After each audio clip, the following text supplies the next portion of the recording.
Hello दोस्तों, स्वागत है आप सभी का आपके अपने YouTube channel MR world point में। अग्निवीर जीडी परीक्षा के लिए आज प्रैक्टिस सेट नंबर 12 लेके आए हैं। तो चलिए बिना किसी देरी के शुरू करते हैं आज का प्रैक्टिस सेट नंबर 12। तो देखते हैं पहला क्वेश्चन क्या है। क्वेश्चन दिया है, अजमेर के राजा पृथ्वीराज चौहान तथा मोहम्मद गोरी के बीच तराइन का प्रथम युद्ध कब हुआ था, जिसमें मोहम्मद गोरी की हार हुई थी। तो तराइन का पहला युद्ध कब हुआ था, तो 1191 में तराइन का पहला युद्ध हुआ था। यदि बात करें तराइन के दूसरे युद्ध की, तो तराइन का दूसरा युद्ध कब हुआ था, तो 1192 में दूसरा युद्ध हुआ था, सेकंड वाला।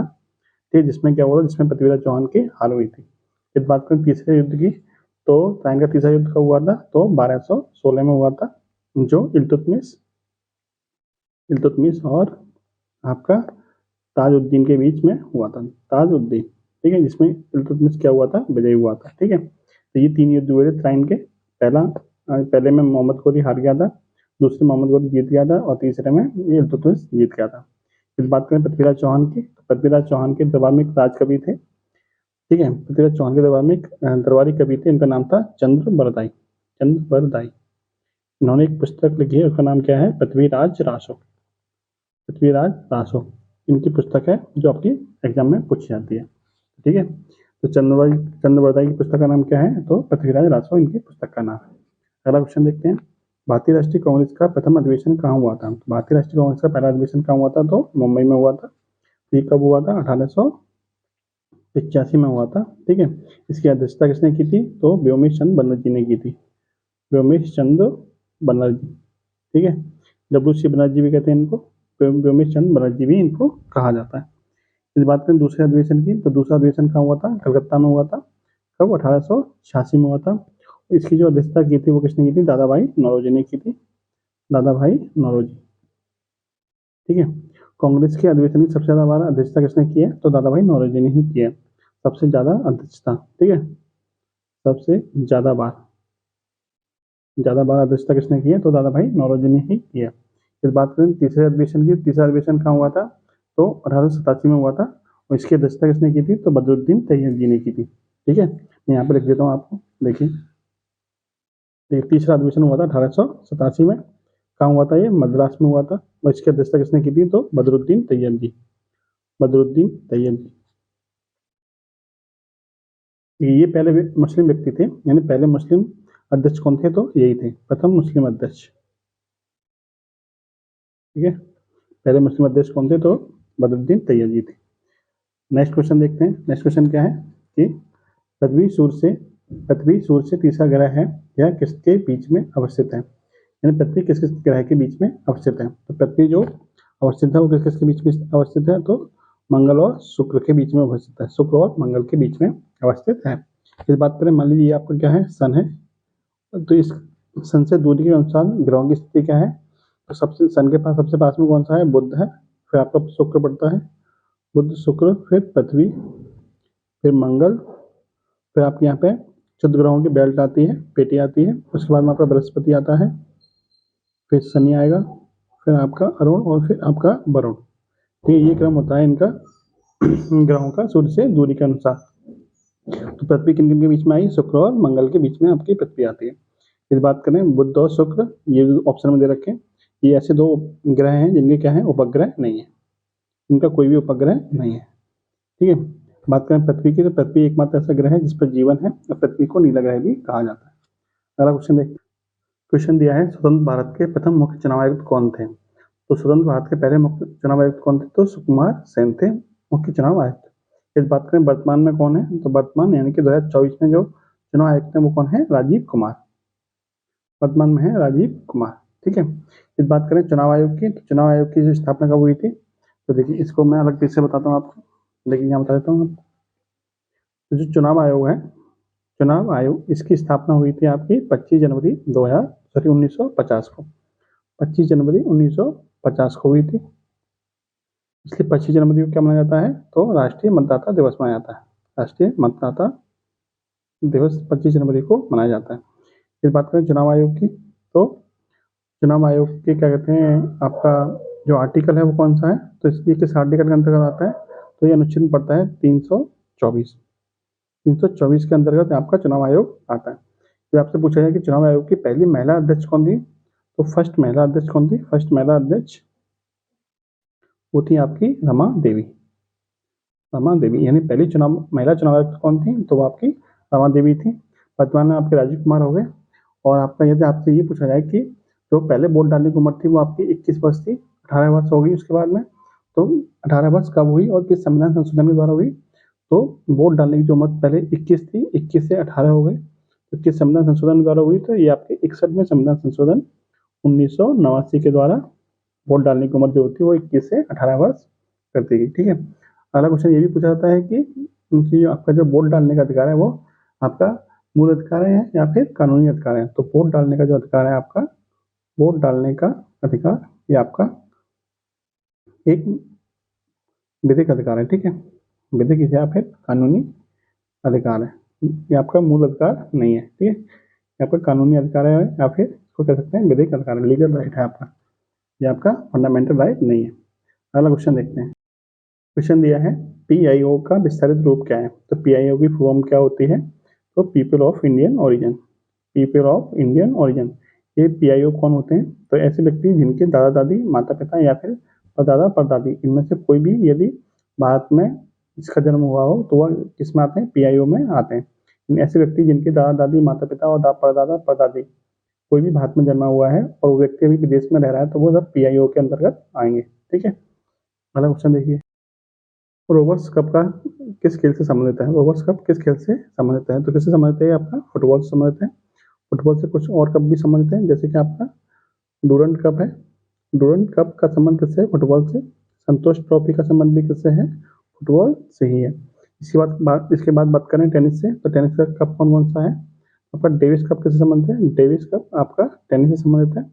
बात करें हॉकी की, तो हॉकी का आपका Sultan Azlan Shah cup, Azlan Shah cup का संबंध किससे है, तो आपका ये हॉकी से संबंधित है। ठीक है, फिर बात करें बैडमिंटन की, बैडमिंटन से कौन कौन से कप हैं, बैडमिंटन से तो आपका ये हो जाएगा आपका ओवेर कप और थॉमस कप, दोनों का संबंध किससे है, बैडमिंटन से। बात करें क्रिकेट की, तो CK Naidu trophy, CK Naidu trophy का संबंध किससे है, तो आपका क्रिकेट से सीके नायडू ट्रॉफी का संबंध है। अगला क्वेश्चन देखिए। अगला क्वेश्चन है भारत रत्न सम्मान प्राप्त करने वाले एकमात्र पाकिस्तानी कौन है, तो पाकिस्तानी वो व्यक्ति कौन है जिनको भारत रत्न मिला था, तो वो व्यक्ति हैं आपके अब्दुल गफ्फार खान, खान अब्दुल गफ्फार खान। ये पहले पाकिस्तानी व्यक्ति हैं जिनको भारत रत्न मिला था। ठीक है, इसके अलावा खान अब्दुल गफ्फार खान के बारे में क्या फैक्ट है आपके, कि इनको सीमांत गांधी भी कहा जाता है, सीमांत गांधी भी इनको ही कहा जाता है। इनके दल का नाम है लाल कुर्ती दल। लाल कुर्ती दल की स्थापना किसने की थी, तो आपकी अब्दुल गफ्फार खान ने ही की थी। और ये पहले प्रथम विदेशी हैं जिनको क्या है, जिनको भारत रत्न मिला है, भारत रत्न मिला है। ठीक है, इसके अलावा और क्या है कि भारत रत्न कब मिला था, तो भारत रत्न इनको मिला था 1987 में। ठीक है, 1987 में इनको भारत रत्न दिया गया था। अब देखते हैं अगला क्वेश्चन। लगातार बढ़ती कीमतों की प्रक्रिया क्या कहलाती है, जब कीमत बढ़ती है तो वो क्या कहलाती है, आपकी मुद्रास्फीति कहलाती है, यानी कि मुद्रा की वैल्यू घट जाना क्या कहलाता है, मुद्रास्फीति कहलाता है। ठीक है, महंगाई बढ़ जाना आपका लगातार बढ़ती कीमतों की वजह से होता है। ठीक है, तो आपका मुद्रास्फीति आएगा। अगला क्वेश्चन क्या है कि निम्नलिखित में से कौन गाइडेड मिसाइलों के निर्माण से संबंधित है, तो जो गाइडेड मिसाइलें होती हैं उनका निर्माण कौन करता है, तो भारत डायनामिक्स करता है। इसकी स्थापना कब हुई थी, 1970 में हुई थी। और इसका हेडक्वार्टर कहाँ है, यानी कहाँ पर स्थापित है, तो हैदराबाद में है। हैदराबाद किस राज्य में पड़ता है, तो तेलंगाना में पड़ता है। अगला क्वेश्चन देखिए। ऑस्ट्रेलेशिया अथवा ओशनिया में कौन शामिल है, न्यू गिनी, पैसिफिक आइलैंड या फिर तस्मानिया या फिर ये सभी। तो ये तीनों के तीनों द्वीप क्या हैं, तीनों के तीनों द्वीप आपके ओशनिया महाद्वीप में पड़ते हैं। इसके अलावा आपका जो न्यूजीलैंड है, न्यूजीलैंड ये भी किस महाद्वीप में पड़ता है, तो ओशनिया महाद्वीप में ही पड़ता है। ये समुद्र के अंदर ये 8वां महाद्वीप है जो कि आपका क्या है, समुद्र के अंदर डूबा हुआ है। उसके कुछ भाग क्या है, ऊपर निकले हुए हैं। इसके अलावा ये बात करें न्यूजीलैंड की राजधानी क्या है, तो इसकी राजधानी है आपकी वेलिंगटन। ठीक है, अगला क्वेश्चन देखते हैं। मैकमोहन अंतर्राष्ट्रीय रेखा किन दो देशों के बीच में है, यानी मैकमोहन रेखा किन दो देशों के बीच में है, तो भारत और चीन के बीच में कौन सी रेखा है, तो मैकमोहन रेखा है। बात करें भारत और पाकिस्तान के बीच में कौन सी है, तो रेड क्लिफ रेखा है भारत और पाकिस्तान के बीच में। बात करें भारत और अफगानिस्तान के बीच में कौन सी रेखा है, तो ये आपकी डूरंड रेखा है, ठीक है। डूरंड रेखा भारत और पाकिस्तान के बीच में है, सॉरी भारत और अफगानिस्तान के बीच में है डूरंड रेखा, ठीक है।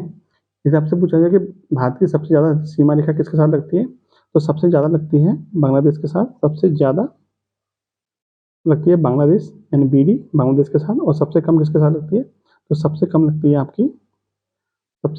आपकी अफगानिस्तान के साथ। अफगानिस्तान के साथ भारत की सीमा सबसे कम लगती है। आपसे ये पूछा जाए कि जो बांग्लादेश के साथ सबसे ज़्यादा सीमा लगती है वो कितनी लंबाई है, उसकी लंबाई है 4096 किलोमीटर। 4096 किलोमीटर इसकी लंबाई है जो बांग्लादेश के साथ सीमा लगती है भारत की। अगला क्वेश्चन है, भारत एक संप्रभु लोकतांत्रिक गणराज्य कब बना था, तो भारत संप्रभु लोकतांत्रिक गणराज्य कब बना था, तो 26 जनवरी 1950 को बना था, जिससे भारत का संविधान पूरी तरह से भारत में लागू हो गया था। इसलिए 26 जनवरी को क्या मनाते हैं, 26 जनवरी को गणतंत्र दिवस मनाया जाता है। इसके अलावा बात करें 26 नवंबर को, तो 26 नवंबर को क्या मनाते हैं, 26 नवंबर को संविधान दिवस मनाया जाता है, संविधान दिवस मनाया जाता है, ठीक है। अगला क्वेश्चन देखिए, अंतर्राष्ट्रीय न्यायालय कहाँ पर स्थित है, तो अंतर्राष्ट्रीय न्यायालय कहाँ पर है, द हेग नीदरलैंड में है। बात करें इसकी स्थापना कब हुई थी, तो इसकी स्थापना हुई थी 1946 में। कहाँ पर हुई थी, तो द हेग नीदरलैंड में इसकी स्थापना हुई थी, ठीक है। इसके अलावा बात करें इसमें कितने न्यायाधीश हैं, तो इसमें 15 न्यायाधीश हैं, और प्रत्येक न्यायाधीश का कार्यकाल कितने साल का होता है, तो प्रत्येक न्यायाधीश का कार्यकाल 9 वर्ष का होता है। भारत के इसमें कौन से न्यायाधीश हैं, तो दलबीर भंडारी भारत के इसमें न्यायाधीश है, दलबीर भंडारी, ठीक है। इसके अलावा बात करें पेरिस में किसका मुख्यालय है, तो पेरिस में मुख्यालय है आपका यूनेस्को का। यूनेस्को का मुख्यालय किसमें है, पेरिस में। रोम में किसका मुख्यालय है, फूड एंड एग्रीकल्चर ऑर्गेनाइजेशन यानी कि खाद्य एवं कृषि संगठन का मुख्यालय किसमें है, रोम इटली में। और न्यूयॉर्क में किसका मुख्यालय है, तो न्यूयॉर्क में मुख्यालय है आपका यूएनओ का, संयुक्त राष्ट्र संघ का मुख्यालय कहाँ है, न्यूयॉर्क यानी कि संयुक्त राज्य अमेरिका में, ठीक है। ये भी ध्यान रखिएगा। अगला क्वेश्चन देखते हैं, गीत गोविंद नामक पुस्तक के लेखक कौन है, तो गीत गोविंद पुस्तक के लेखक कौन है, तो जयदेव गीत गोविंद पुस्तक के लेखक हैं। बात करें अज्ञे जी की प्रसिद्ध कृति कौन सी है, तो इनकी प्रसिद्ध रचना है कितनी नावों में कितनी बार, कितनी नावों में कितनी बार, ठीक है। बात करें दंडी, इनकी प्रसिद्ध कृति कौन सी है, तो 10 कुमार चरितम। 10 कुमार चरितम किसकी प्रसिद्ध कृति है, तो दंडी की। और यशपाल जी का प्रसिद्ध उपन्यास कौन सा है, दादा कॉमरेड। दादा कामरेड किसका प्रसिद्ध उपन्यास है, तो वो यशपाल जी का प्रसिद्ध उपन्यास है। अगला क्वेश्चन देखिए, विश्व भारती की स्थापना किसने की थी, विश्व भारती की स्थापना आचार्य रविन्द्रनाथ टैगोर ने की थी। तो ये कहाँ पर की थी, ये आपकी पश्चिम बंगाल में की थी, पश्चिम बंगाल में, ठीक है। इसी को बोलते हैं विश्व भारती को ही विश्व भारती विश्वविद्यालय के नाम से जाना जाता है। और इसकी स्थापना कब की थी, तो इसकी स्थापना की थी 1921 में। एक जगह पड़ती है पश्चिम बंगाल में, शांति निकेतन, शांति निकेतन के अंदर इसकी स्थापना की थी, शांति निकेतन, ठीक है। शांति निकेतन के अंदर इस विश्वविद्यालय की स्थापना की थी 1921 में। किसने की थी, तो रविन्द्रनाथ टैगोर ने की थी। रविन्द्रनाथ टैगोर के बारे में आपको पहले बता चुका हूँ कि इनको नोबेल पुरस्कार मिला था साहित्य का, जो एशिया के और भारत के पहले व्यक्ति थे। गीतांजलि पुस्तक के लिए मिला है, 1913 में मिला है, ठीक है। इसके अलावा बात करें विनोबा भावे के बारे में, तो विनोबा भावे के बारे में कुछ इंपॉर्टेंट फैक्ट है, वो भी आपको अलग कागज में बताता हूँ। देखिए, विनोबा भावे ने एक आश्रम की स्थापना की थी, उसका नाम था पवनार आश्रम, पवनार आश्रम। इसकी स्थापना कहाँ की थी, तो इसकी स्थापना की थी आपके मुंबई के अंदर। कब की थी, तो इनकी स्थापना की थी 1934 में, ठीक है, 1934। इसके अलावा प्रथम व्यक्तिगत सत्याग्रही कौन थे, प्रथम व्यक्तिगत सत्याग्रही कौन थे, तो वो भी आपके विनोबा भावे थे, ठीक है। व्यक्तिगत सत्याग्रही कौन थे, तो आपके विनोबा भावे थे। इसके अलावा भूदान आंदोलन किसने शुरू किया था, तो भूदान आंदोलन शुरू करने वाले पहले व्यक्ति कौन थे, तो वो भी आपके क्या थे, विनोबा भावे थे। ये 3 कथन है आपके इंपोर्टेंट फैक्ट है इनके बारे में, वो भी आप ध्यान रखिएगा। अगला क्वेश्चन देखते हैं। अगला क्वेश्चन क्या है कि न्यूटन के गति के प्रथम नियम से किस राशि की परिभाषा मिलती है, तो न्यूटन गति के पहले नियम से किसकी परिभाषा मिलती है, तो बल की परिभाषा मिलती है, एफ की। एफ बराबर क्या होता है, एम इंटू ए, एफ बराबर एम इंटू ए। तो न्यूटन गति के पहले नियम से बल की परिभाषा मिलती है। ऑप्शन नंबर बी क्या हो जाएगा राइट आंसर।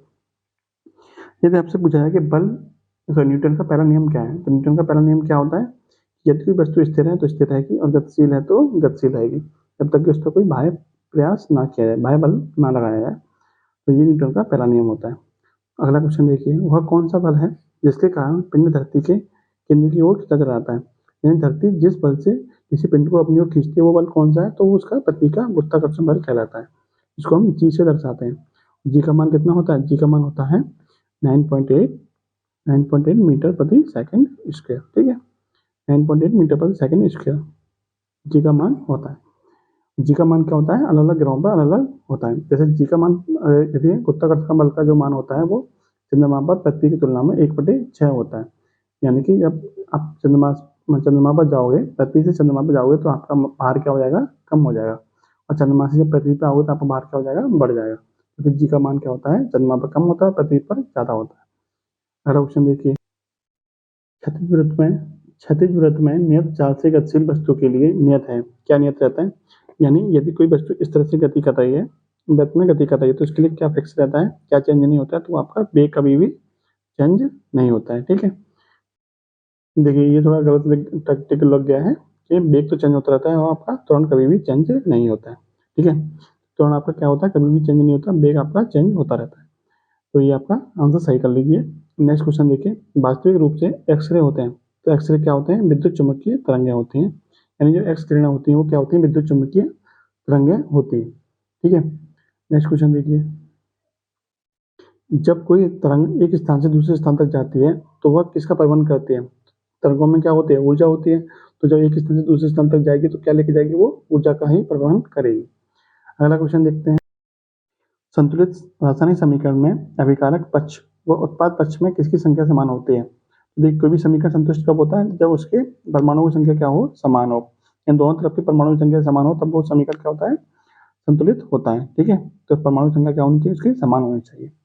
अगला क्वेश्चन देखिए, क्वेश्चन दिया है, सर्विस स्टेशनों पर मोटर कारों की जाने वाली प्रदूषण जांच द्वारा निम्नलिखित में से किसकी जांच व अनुमान लगाया जाता है? तो जो वाहन प्रदूषण जांच केंद्र होते हैं उन पर जो जांच की जाती है वो किसकी की जाती है? तो वाहनों में शीशा व कार्बन के कणों की जांच की जाती है। शीशा किसको दर्शाते हैं? शीशा दर्शाता है लेड को बोलते हैं शीशा, या फिर इसको जो चिन्ह होता है वो क्या होता है? पीवी होता है। लेड को क्या बोलते हैं? शीशा। यानी शीशा की जांच की जाती है और कार्बन के कणों की जांच की जाती है। तो शहरों में जो सबसे ज्यादा प्रदूषण होता है वो किसकी वजह से होता है? तो प्रदूषण जो होता है वो लेड की वजह से सबसे ज्यादा प्रदूषण होता है।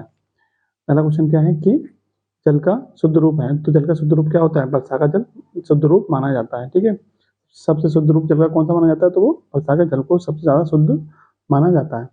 अगला क्वेश्चन देखते हैं, ब्लीचिंग पाउडर का रासायनिक नाम क्या है? तो ब्लीचिंग पाउडर का रासायनिक नाम क्या होता है? Calcium hypochlorite, sorry calcium hypochlorite. इसका फॉर्मूला क्या होता है? CaOCl2, calcium hypochloride. ये इसका क्या होता है? ब्लीचिंग पाउडर का फॉर्मूला होता है। इसका एक दूसरा नाम भी होता है, उसको क्या बोलते हैं? उसको बोलते हैं व्यंजक चूर्ण। व्यंजक चूर्ण के नाम से भी इसको जाना जाता है। इसको बोलते हैं ब्लीचिंग पाउडर या फिर व्यंजक चूर्ण। फॉर्मूला क्या होता है इसका? CaOCl2। नेक्स्ट देखिए, अमलगम में रहता है, अमलगम किसका बना होता है? तो मरकरी का बना होता है। मरकरी किसको बोलते हैं? Hg को। मरकरी या फिर पारा, इसको बोलते हैं Hg। ठीक है, तो अमलगम किसका बना होता है? तो मरकरी का बना होता है। इस बात करें पारे की तो क्या कहते हैं उसको, कमरे के ताप पर एक क्वेश्चन पूछा था, कमरे के ताप पर द्रव अवस्था में रहने वाली धातु कौन सी है? द्रव अवस्था में रहने वाली धातु वो कौन सी है? वो आपकी मरकरी ही है, पारा। ठीक है, यानी कमरे के ताप पर द्रव में अवस्था में रहने वाली धातु कौन सी है? तो वो आपकी मरकरी है। ये भी आप ध्यान रखिएगा। नेक्स्ट क्वेश्चन देखिए, मानव कोशिका में कितने गुणसूत्र उपस्थित रहते हैं? तो मानव कोशिका में कितने गुणसूत्र उपस्थित रहते हैं? 23 जोड़े या फिर 46, क्योंकि एक जोड़े में 2 होता है, तो 23 जोड़े में कितने हो जाएंगे? 40 हो जाएंगे। अगला क्वेश्चन है कि निम्नलिखित में से कौन सी बीमारी विषाणु जनित है? यानी वायरस से कौन सी बीमारी होती है? तो वायरस से कौन सी होती है? हेपेटाइटिस वायरस से होने वाली बीमारी है। जबकि हैजा कैसे होती है? तो हैजा आपका बैक्टीरिया यानी कि जीवाणु से होती है। ठीक है, और टाइफाइड कैसे होता है? दूषित जल से होती है, और ये भी कैसे होती है? टीबी आपकी होती है आपकी जीवाणु से। ठीक है, जीवाणु से होने वाला रोग है टीबी। अगला क्वेश्चन देखते हैं, पौधे के किस अंग को प्रकाश संश्लेषी अंग कहते हैं? यानी किस अंग के द्वारा प्रकाश संश्लेषण की क्रिया होती है? तो पौधे के किस भाग में प्रकाश संश्लेषण की क्रिया होती है? तो पत्तियों में होती है। यानी पत्तियों का जो क्लोरोफिल भाग होता है उसमें प्रकाश संश्लेषण की क्रिया होती है। प्रकाश संश्लेषण क्रिया के दौरान कौन सी गैस छोड़ी जाती है? तो ऑक्सीजन गैस को छोड़ा जाता है, जबकि CO2 गैस को क्या किया जाता है? CO2 गैस को एब्जॉर्ब किया जाता है, अवशोषित किया जाता है।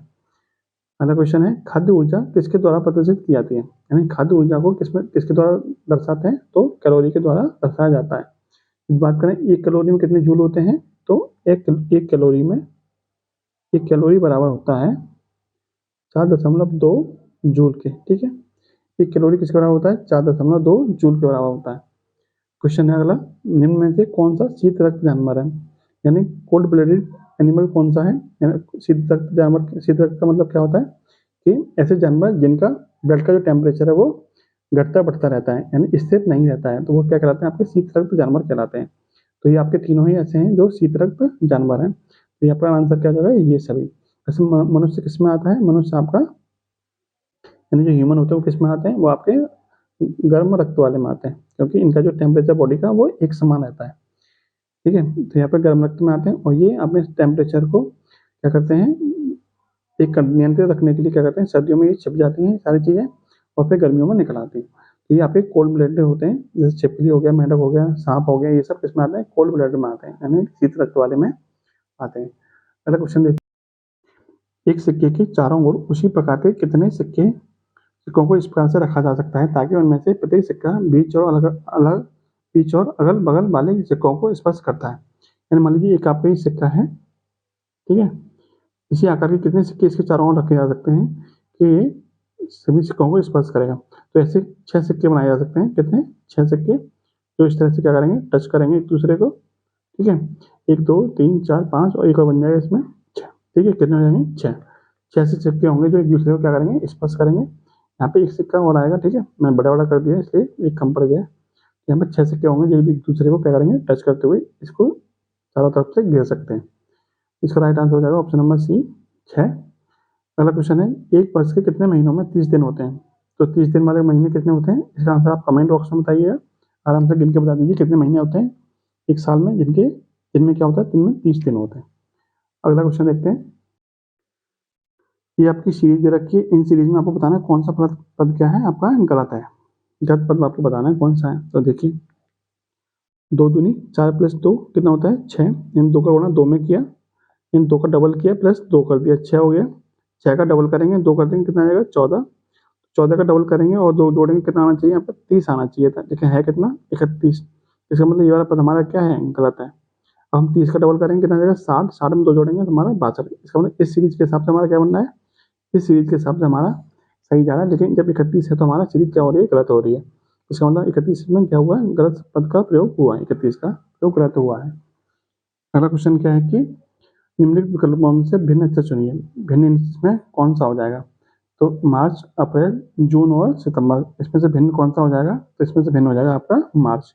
क्यों हो जाएगा भिन्न, क्योंकि मार्च में कितने दिन होते हैं, 31, बाकी सब में कितने होते हैं, 30 दिन होते हैं। अगला क्वेश्चन देखते हैं, निम्नलिखित विकल्पों में से संबंधित शब्द को चुनिए। जैसे आदमी क्या करता है, चलता है, तो सांप क्या करता है, रेंगता है। ऑप्शन नंबर डी क्या हो जाएगा, राइट आंसर। निम्नलिखित में से कौन सी संख्या भाज्य और अभाज्य नहीं है, यानी ऐसी संख्या बताइए जो भाज्य भी नहीं है और अभाज्य भी नहीं है। तो ऐसी संख्या कौन सी है, वो आपकी 1 है जो भाज्य भी नहीं है और अभाज्य भी नहीं है। सबसे छोटी अभाज्य संख्या कौन सी है, सबसे छोटी अभाज्य कौन सी है, वो आपकी 2 है। ठीक है, सबसे छोटी विषम अभाज्य कौन सी है, तो आपकी 3 है। और सबसे छोटी सम अभाज्य कौन सी है, सम अभाज्य कौन सी है, तो वो आपकी क्या है, 2 है। सबसे छोटा पूर्णांक कौन सा होता है, तो सबसे छोटा पूर्णांक होता है आपका 0, यानी पहला पूर्णांक कौन सा होता है आपका, तो आपका 0 होता है। और पहली प्राकृतिक संख्या कौन सी होती है, पहली प्राकृतिक संख्या भी आपकी कौन सी होती है, 1 होती है। प्रथम प्राकृतिक 1 होती है, प्रथम पूर्णांक 0 होता है। सबसे छोटी अभाज्य या फिर सबसे छोटी सम अभाज्य संख्या कौन सी होती है, 2, और सबसे छोटी विषम संख्या कौन सी होती है, तो आपकी 3 होती है। ये सारे फैक्ट हैं, ध्यान रखिएगा। अगला क्वेश्चन देखिए, ये आपका दे रखा है 0.355 अपॉन में 0.426, इसको भिन्न रूप में बदलिए। तो देखिए, पॉइंट से पॉइंट हट जाएगा, क्यों हट जाएगा, क्योंकि ऊपर भी 3 अंकों के बाद है और नीचे भी 3 अंकों के बाद है।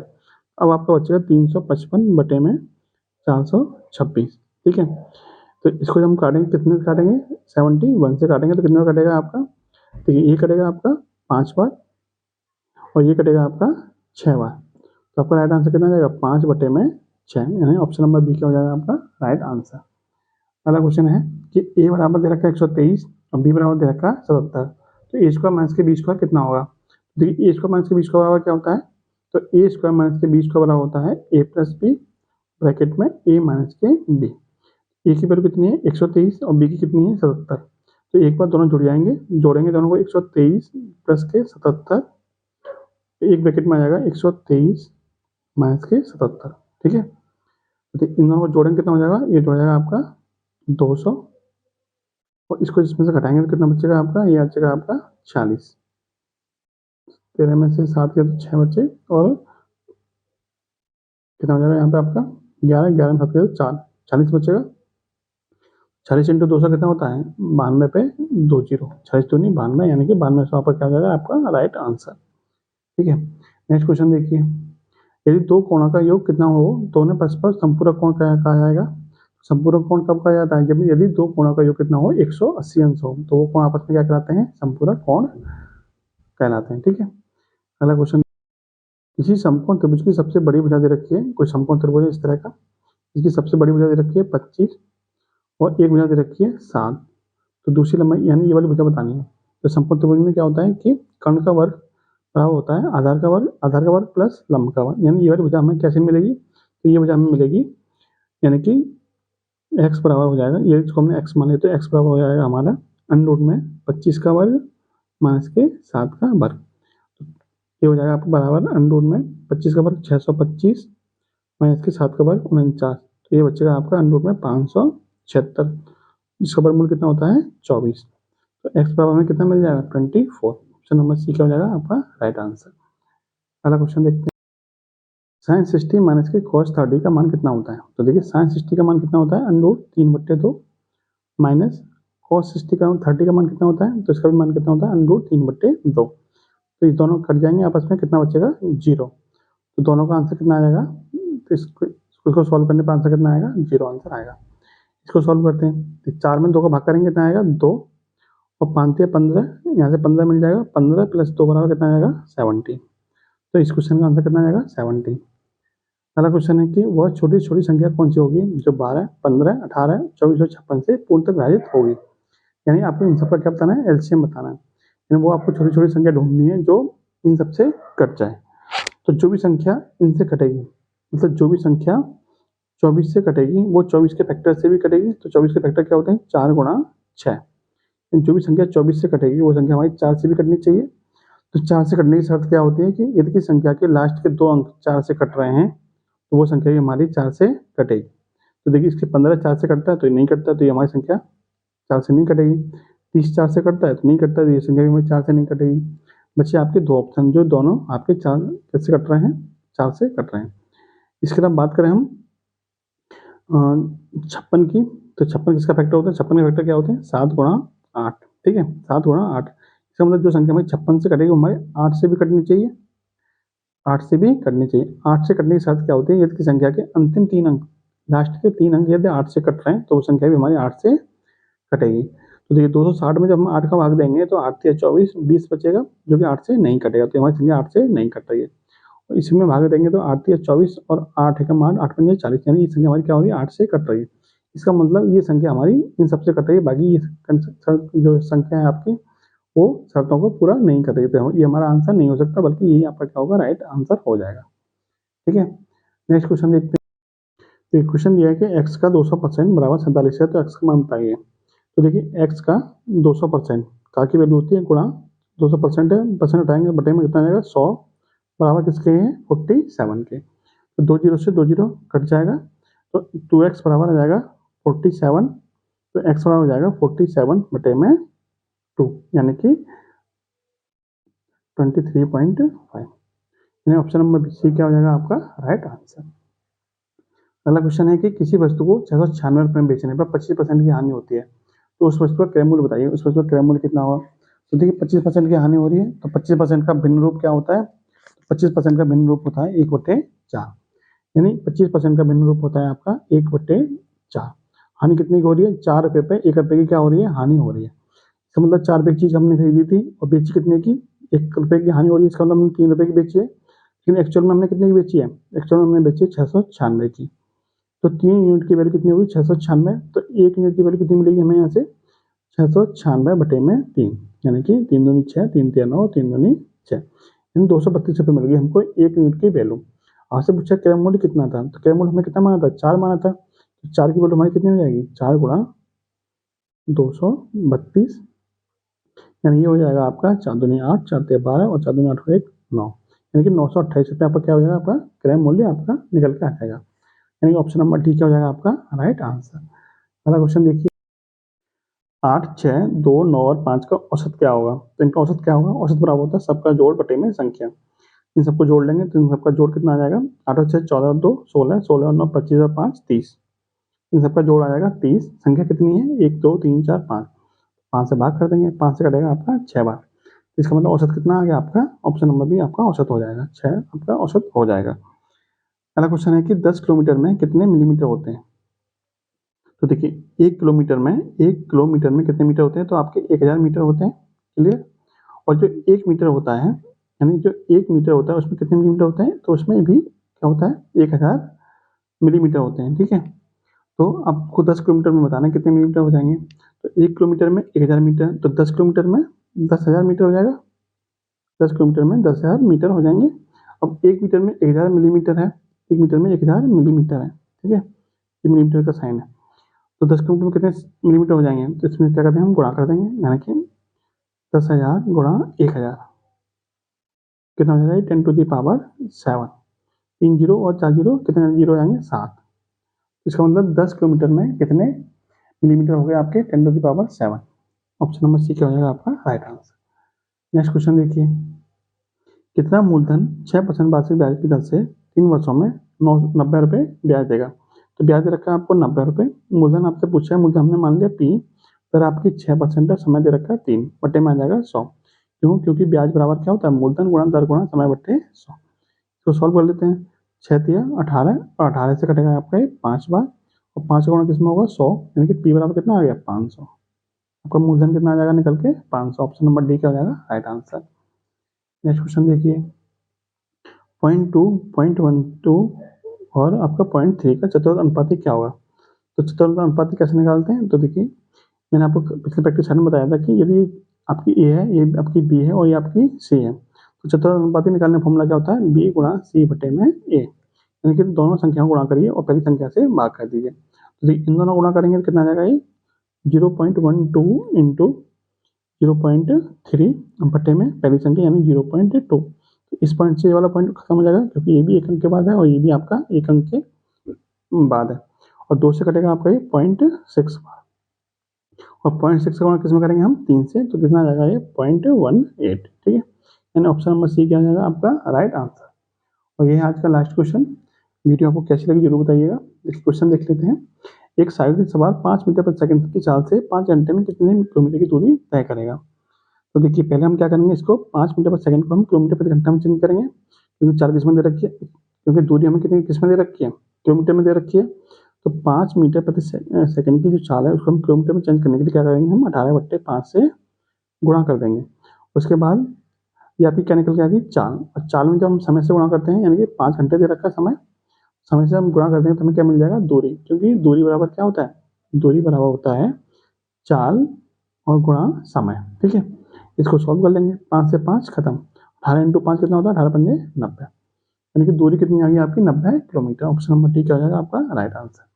ये थी आज की वीडियो, कमेंट बॉक्स में बताइएगा कि वीडियो आपको कैसी लगी। धन्यवाद, जय हिंद, जय भारत।